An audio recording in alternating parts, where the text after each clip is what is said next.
जय हिंद साथियों। आज मैं मुंशी प्रेमचंद को नमन करके अपनी बात आगे बढ़ाना चाहता हूँ।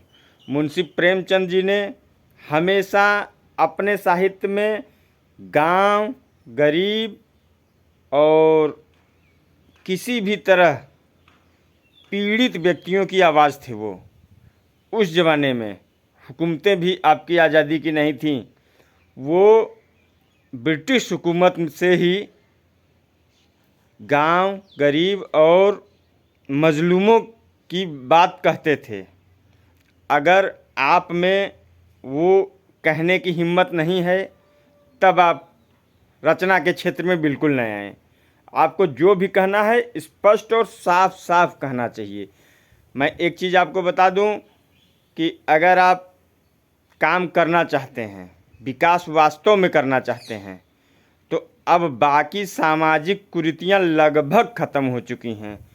कुछ रूढ़िवादी लोग हैं जो अभी भी अपने को भारत का एक व्यक्ति न मान के वो अपने को सामंत और जमींदार समझते हैं।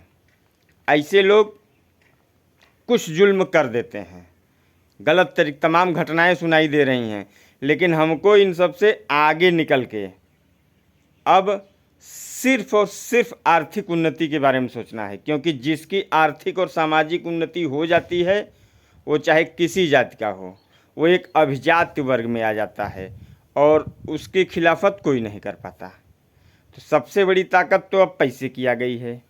आप पैसा कमाने के लिए क्या करना पड़ेगा? व्यापार करिए, कृषि कर्म कीजिए, नौकरी कीजिए। यही सब कुछ हैं जो आपको आगे बढ़ाएंगे। और आपको व्यापार में बहुत चीज़ें हैं।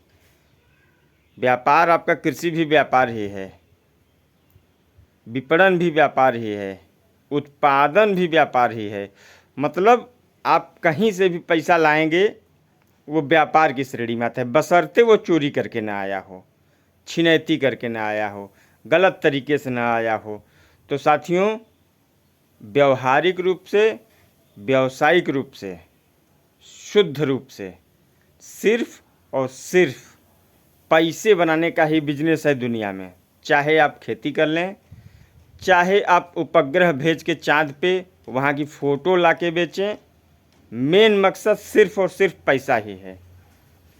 लेकिन आपको सावधानी से दूसरे को कष्ट दिए बिना सिर्फ और सिर्फ पैसे की व्यवस्था करनी है। वो अगर रहेगा तब आप मजबूत बनेंगे। पैसा कमाने के लिए कुछ भी करिए, लेकिन किसी दूसरे का हक न मारिए, गलत काम न कीजिए। जय हिंद साथियों। आपने अभी तक चैनल को सब्सक्राइब न किया हो तो कर लीजिए और हमसे जुड़े रहिए। इस विचार को शेयर भी कीजिए ताकि अन्य लोगों तक आपकी बात पहुंचती रहे।